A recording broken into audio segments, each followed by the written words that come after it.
Hey everybody, that's Bus, continuing our playthrough of the Path of Champions. Today, we're taking on the 1.5-star quest, the Saltwater Scourge, doing battle against Gangplank. We'll be using our 2-star Evelynn. And so, to get you familiar with Evelynn, she has up to star power 2, so we get the +1 starting mana. The first time you kill a follower each round, you put a fleeting copy of it in your hand. Most commonly, it's you killing off husks, but it will actually be the first unit that dies each turn. And then when you level up an ally, when you level up an allied champion, you give your allies everywhere +1/+1. The big feature of this deck with Evelynn leveling up multiple times each game. In terms of our relic, we're using the Chameleon's Necklace, so at game start we get 2 copies of Evelynn into our deck. That makes her a little bit easier to draw, since she's not necessarily a requirement here in these early stages, but as we get to the more challenging adventures, we're going to want, basically going to want to draw Evelynn every single game. And so, that's who we're doing battle with today. Let's see if we can get clicked on this Gangplank. Jump on into battle.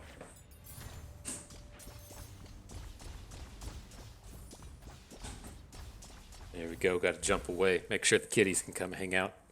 Here we go. So let's see. Are we gonna get a good power? When you summon a champion, summon an ephemeral copy, always quite good. Not super interested in nab or challenger, and so we'll pick up the stabilize. Should help us end these games pretty quickly, getting those multiple Evelynn level ups to give all of our units a boost. I'm pretty sure that's how this works, to where if Evelynn's on the board and both copies level up, then we get the +2/+2 instead of +1/+1. I haven't done that interaction before, but seems like it might work. Seems like it might not. Who knows? And so when the foe attacks, you get their 1-cost units +1 attack. Got it.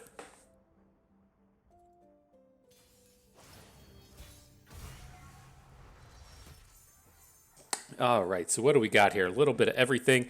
We got the Domination and the Evelynn to get the husks going, a Crawling Viper Worm for a turn 1 play. Looks good to me. We'll look for a different turn 1. I'd rather find a Salter than a Crawling Viper Worm, just so we don't have to deal the damage to our own deck, but it's not that big of a deal if we have to take a couple points of damage here. All right, you're almost dead, Jagged Taskmaster. I didn't realize he only started with 10 health. This one's almost over before it started. Don't waste my time. All right, let's go ahead and take this unit down. And then we'll see on this upcoming turn if our Evelynn interaction works how we want. Give us a little bit of an idea what we're getting ourselves into. We'll see if the Domination becomes a 3 attack or a 4 attack. That'll be the easy way for us to see. I'm starting to get jealous. All this stuff coming on board. Here's the Evelynn, all these extra husks. Curious. While I see what It would be kind of nice if it's going to give our husks +2/+2, and then the stats get spread to both champions. Only counts once. Okay. I guess Riot just doesn't want us to have fun, right? that's pretty safe to say at this point, right? They just don't want us to be having fun out here. Say, I don't want you making numbers to get us into the double digits. Gotta keep everything small. I love it. All right, pretty easy win. Let's see what turns up now.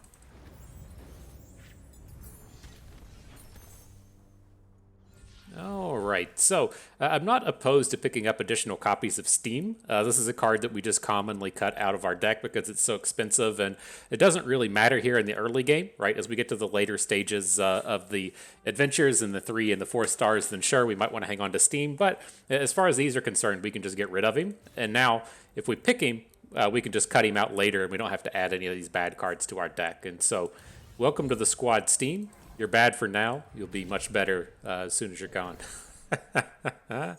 And what can we do with these? And so, not a real synergistic set of units. I do like Braum with the husks. It does give him a nice boost in power and let him get some of these base attack challenges, but it's not the most aggressive collection of cards you're going to find. Otherwise, though, we're not going to have the spells to work with Nami. Irelia is something that she just wants to build around on her own, and I think the Braum is good enough to where we don't need to reroll. So we'll hang on to that. Now we've got either a gold chest, spell chest, or a healer. Let's go up to the healer and cut the cards out of our deck. And so we can battle Kato, no problem. The foe's units have overwhelm. Oh, I'm sorry, the foe's units with overwhelm get +2 attack. Make that big Shiraza combo. I know what you're about, my dude. Alright, so we got the Salter. We have the early play we're looking for. Look for Evelynn otherwise. Good stuff. Good start.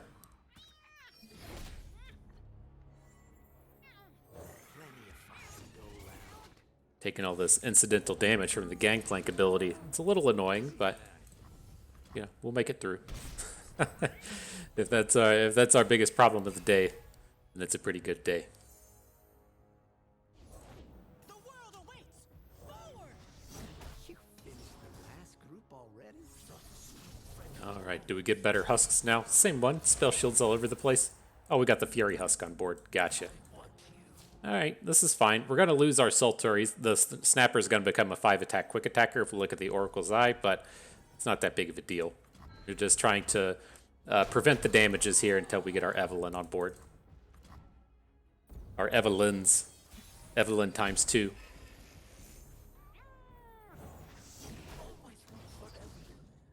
All right, you ready for those animations? My, who happened to you? Saw an elusive one turn up. I'm curious if we can just win the game this turn now. Should be pretty close. Oh no, we didn't get the second set of kills onto the husks. That's kind of lame. You see the elusive come down, you want to take advantage of it, but I guess that's not how it's going to work. That's okay though. We'll make it through the next round pretty easily, especially since we can last caress whatever unit he plays. If he plays a 3 or a 4 drop here and we just kill it, the game should be pretty done at that point.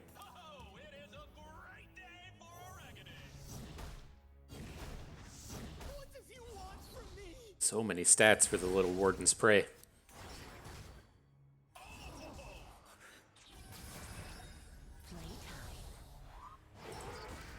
Drop a little cupcake on it. See what's up. Just more battlecasters. That's so boring, dude. I thought that we were gonna be able to just open kill next turn, but we're gonna have to put a little bit more work into it. He's attacking though. Didn't expect that. I don't know if that'll ever get classified as the AI's greatest play, but they're trying, I guess. So what are we up to here? 15? Okay.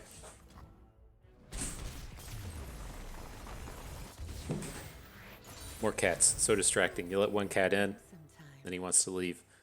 Another cat wants in. I give her about two quest nodes, whatever they're called, before she wants to leave. But let's see what we can do here. The Draconic Band's not that terrible. I mean, giving both Fury and Challenger with the +3/+3, we're probably just never going to end up casting it, though. Let's just pick up the 3 Sisters here. It's a nice kind of catch anything removal spell. It's going to be free when we cast it. It's a pretty decent thing to be putting the various spell items onto. So, no complaints here. All right, on to the Legion Marauder. Game start. Foe creates a Legion Marauder in hand. Got it, my dude.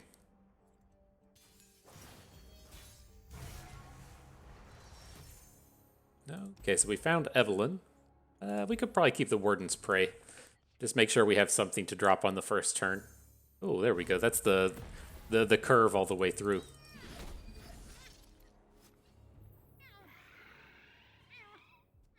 Ain't no shadows in here, friend. Thrashing Snappers everywhere. Opponent's favorite unit today. Thrashing Snapper.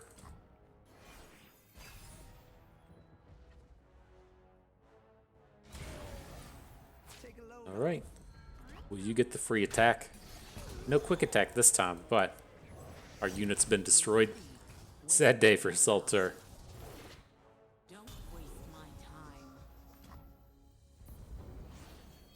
Here comes the squad. This is kinda close to lethal with everybody having overwhelm. God, what are these cats doing? Move. I'm starting to get jealous. Another What are they? The Evelynns are just going to be 7/7s though. Is that right? 6 6s? Probably be a little bit short. A little more painful. 7 7s, maybe not. It's like his best block is going to be on our domination. We did get there. Good job. Well done, Evelynn. God, fucking cats. Go. Jumping on all my cables. I want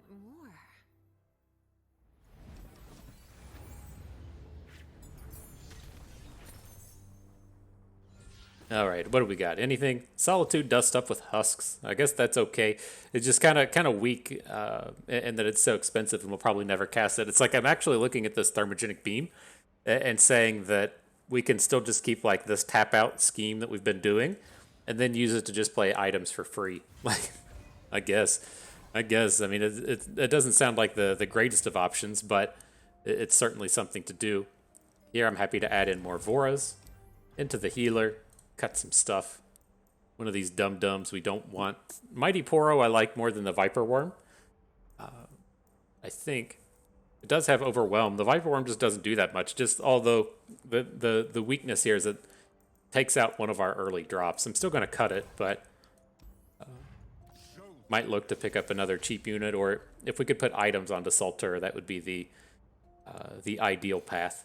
Getting that 2-drop with the husk and then an item. All right, though. Let's see what we can turn up against old Swain. He's listed as a change for the current patch notes, whatever patch we're coming up on. The Darkened Saga Domination balance patch, but it's like 3.19 or so. The speculation is abound. I think Swain's probably just going to lose a point of attack instead of losing out on Overwhelm, but curious to see what Riot does with him. I honestly didn't feel like he'd been overpowered, but I could certainly see an argument for Swain being a little bit too powerful. It's like I don't think that Swain was too powerful as much as Leviathan was too powerful, but someone disagrees. You gotta support our Noxan champions out there, though. if Riot has their way, then everybody's just gonna be playing the filthy Ionia cards all the time, and can't have that. All my stuff just die? What just happened here?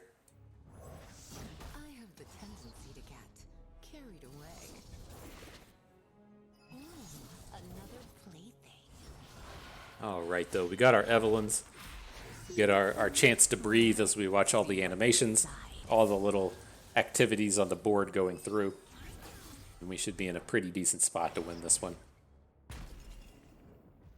Not going to get the kill this turn, but Swain's going to have to do a lot of work to overcome these Evelynns.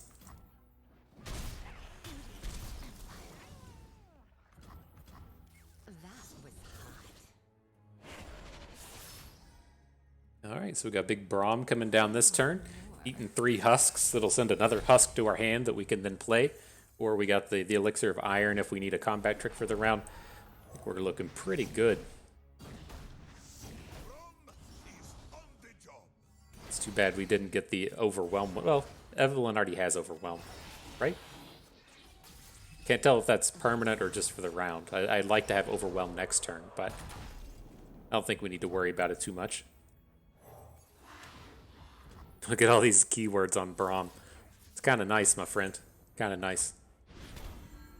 What would you get, Evelynn? It's tough to see. Tough to see. I'm sure it was good, whatever that item was. only the best of items.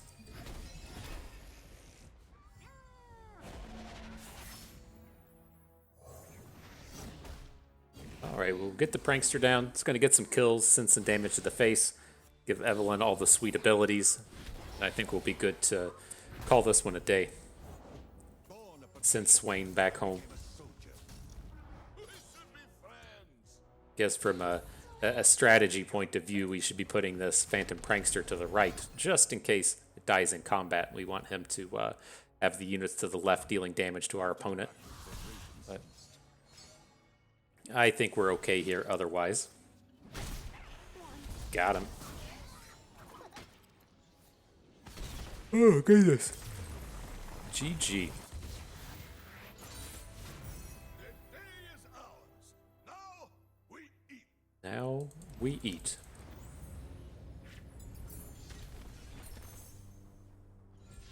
So what do you got? When played, start a free attack? I'm not entirely certain how that works with the whatever the power is that summons the additional units for us, but I guess it's going to be okay. Let's get this big, strong Evelynn attacking twice in the same turn. Can't complain about that too much. All right, and here created cards cost 1 less. This ties in fantastically with our hero power to where we get that first unit we kill every turn in our hand, but we haven't been able to play it, right? We've been watching all these games where playing Saltwater on 2 and Vora on 3, Evelynn on 4. We get that unit coming to hand, and then we just never get to play it. With all those husks costing 0, we're going to get really high-powered using the Wild Inspiration here. So on board with that. Now we can head towards either a Spell Chest or a Smooth Soloist. Smooth Soloist lets you pick up powers, and I don't really want to add anything to our deck at this point anyways. So let's head on down there. I missed what the power was for old Petty Officer here. I think he generates a that 1-mana burn spell every turn. Something like that. What you do? Create and knock him down in the foe's hand at round start. I knew it. I was pretty right.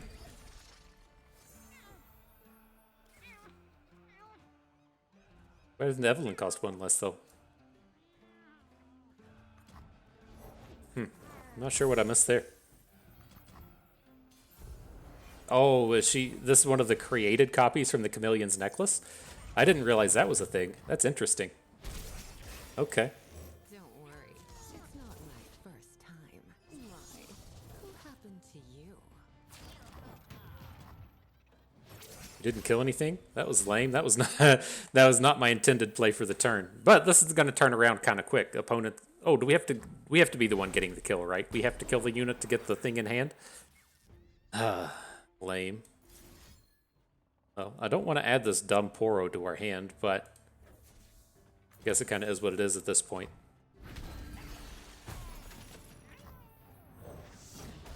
He costs 0. Causes all the husks to pop off now. See what's beneath the Alright. lie. Fine, dude. Evelynn wasn't the best play, sure, but we're starting to recover a little bit. Don't even have the attack token. Whoops.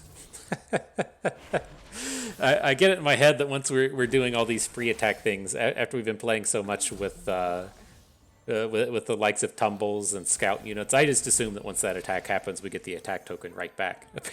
Apparently, that's not exactly how it works. But Hello, love. Who's your place? we should still be good here. I think we can take down the old Petty Officer. Nothing new. But see, this is pretty cool, right? The husks die. It sends it to hand. Since we have the Wild Inspiration, it makes the husk cost 0. Really lets our deck power up.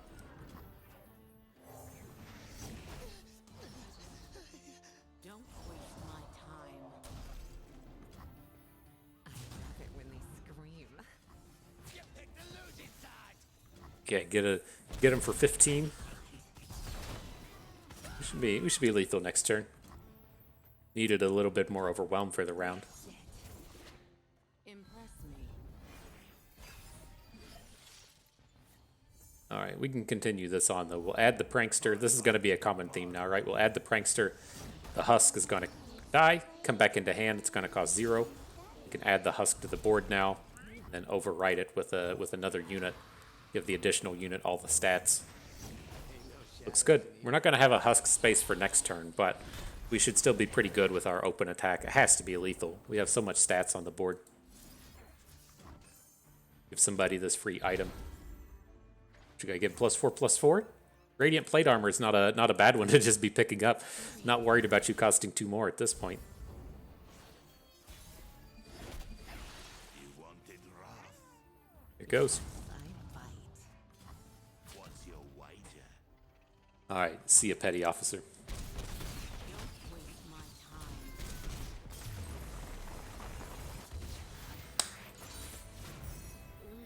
It's always over so soon.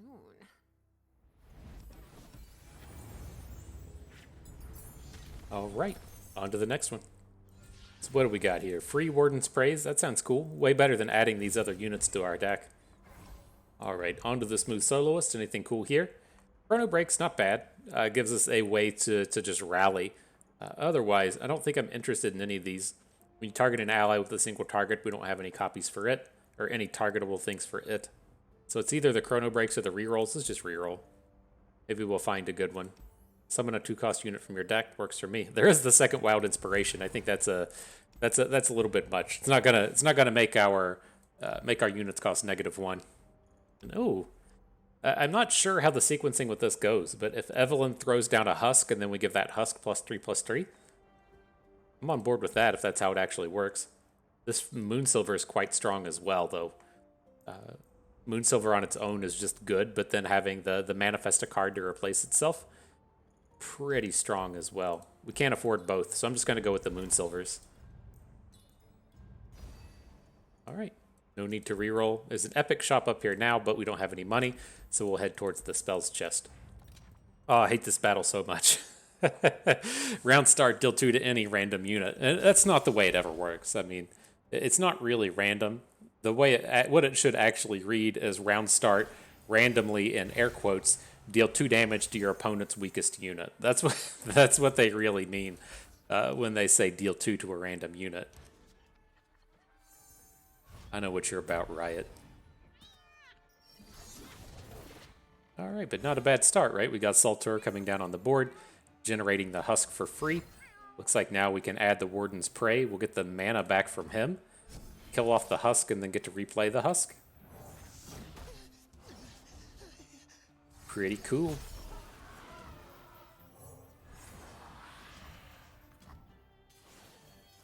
Not the most high-powered ones this round, but they do get to start leveling up now that we're going to play Domination. See, I told you how that worked, right?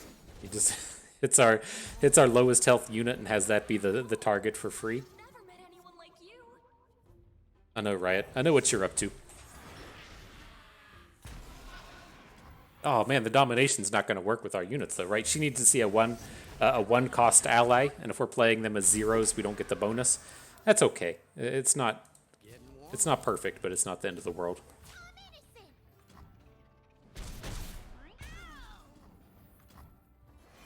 Brahm's ready to come in, start taking over the combats. You'll fight or you'll swim. Take heart. No attack? Okay.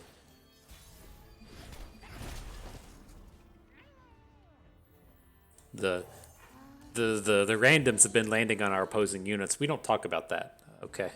that doesn't work with my story, and so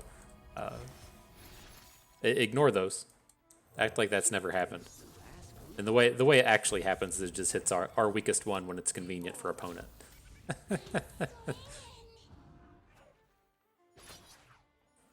All right, so we'll kill the biggest one, send the next biggest damage one onto Braum.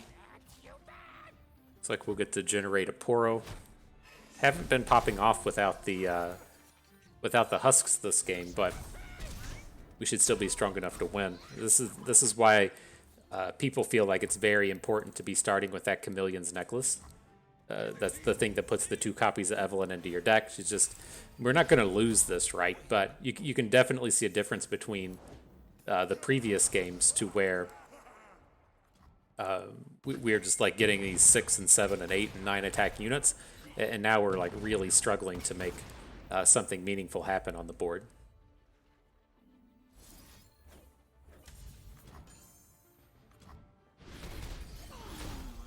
But let's get some of this stuff going. Kill a dude. You've been warned. I don't think that does what you want.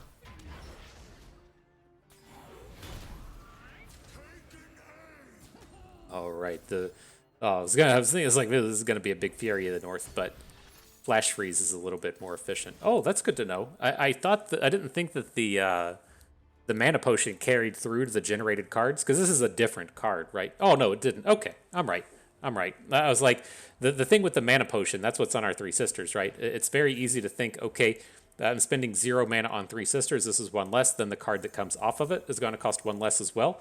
The potion doesn't carry over. These are physically different spells, but it is a created card that works with our Wild Inspiration, and so that's why the Flash Freeze is costing 1 less. Gotcha. A little luck for those who need it. They say these were from the All right, we lethal yet? What do we got here? 2, 4, 5, 6, like 9. God, I've got to do all this math. This is why we don't want to play Marvel Snap. You got to sit here and just do all this math all the time. It's much easier to just slam all the units to the board. Look at these very useful numbers over to the left. But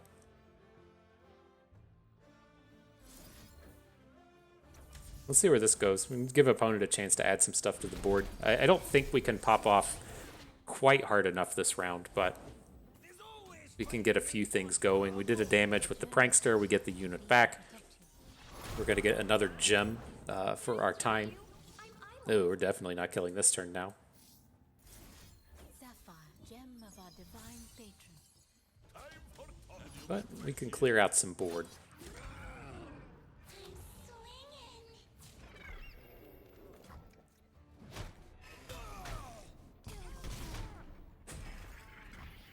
All right. Next round. It's going to take 10 to 15 years to finish this game without Evelynn, but we'll get there eventually. Sure.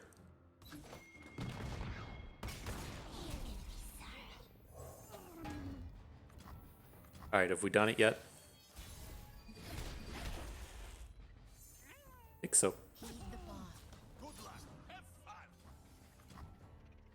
All right, there it is. GG, Riptide Rex.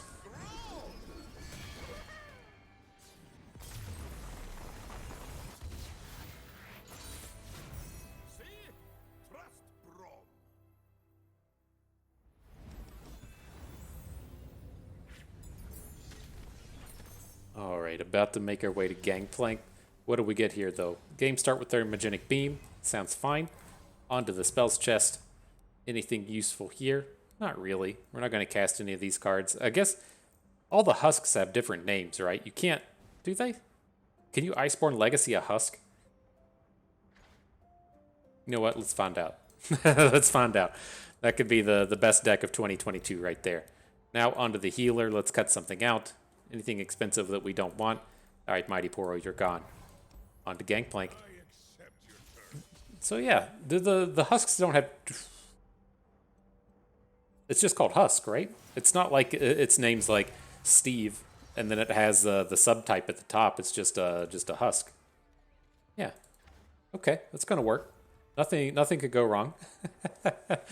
I assure you, this game plan is gonna be perfect.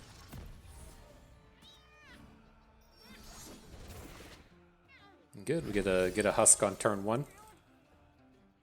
Get to play Evelynn on turn 2. Looks good to me. They never stop.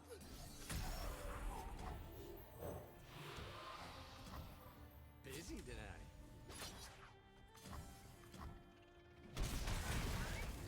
All right, I'm feeling good about this one. Oh, if you're not familiar with Gangplank, I forgot to read off his abilities. Once he's down to 15 or less health, then he puts the Dreadway in his hand. The game should be over before it's relevant. So bunch of terrible cards off the manifest. We'll just pick up the expensive one for the memes. Now our Evelynn open attack here with the free attack should be much better, right? We had a husk on board this time. Last time we didn't. So she's going to level up and not just be a 0 power attacker.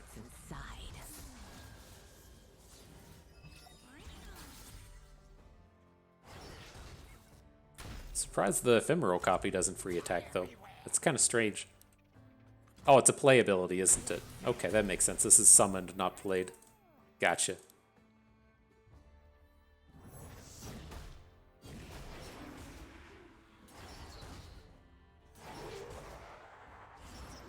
All right, well, we got this fresh husk on board. I checked out the rules of the game. We're not going to be allowed to attack this turn, but... you know, kind of is what it is. That was hot.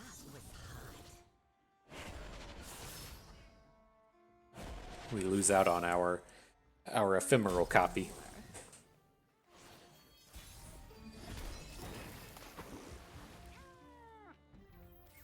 We play this? We got 7 mana? It's like I'd rather get the Destiny's Call onto a husk, but sure, let's take another one. Oh, damn it. I saw that we had 6 mana and just assumed that we were going to be playing units for free. Alright.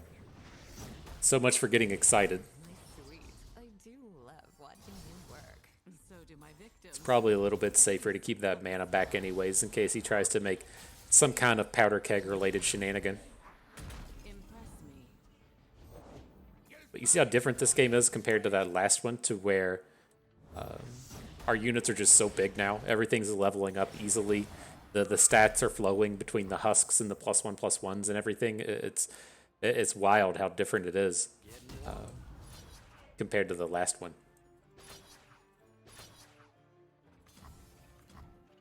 Alright, so we'll get in for a little bit. Just build up our board. Don't really want to drop opponent below 15. I'd prefer to come in and just get an OTK if we can.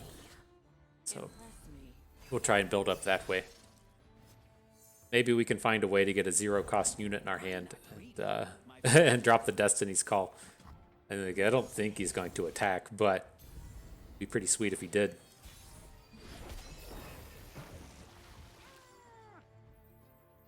Alright, let's end it. Hello, love. Who's your plaything today? Another leader desperate to lose control. Nothing new. Don't waste my time. Impress me. Uh-oh, bringing out the line 'em up. Just waiting on the big removal spell to come in. We're gonna have to pop the powder keg, I think. Oh, he's just out of mana though. Maybe we won't. Aurora, looking for satisfaction? All right, a 4 damage warning shot. That's more than okay. Bring in a beam. I thought we had a challenger in here that wasn't Evelynn. Guess kind of. Bring one of these. Send 44 into 25. Call it a day. GG Gangplank. And so yeah, not a bad set of battles. Again, it's pretty straightforward as we get into these 1 and 1.5, and even to a degree the 2-star quests and already having 2-star powers. They're pretty easy, and so wasn't expecting too much resistance from the opponents. But it's important in these earlier matches to at least kind of get the feel for how the decks work, what's good, what you want to cut, what you want to build towards, and so also gives you a chance to figure out some of these synergies, right? So we had the Evelynn double summon thing. It doesn't give the level up animation thing twice. Just good things like that to know that you aren't super intuitive the first time that you're playing through. And so I had fun with that. Hope you did too. That is going to do it for us today. And so I hope everyone enjoyed the video. Hope you maybe learned a thing or two along the way and had a good time watching. This is Bustin. We thank you for being here.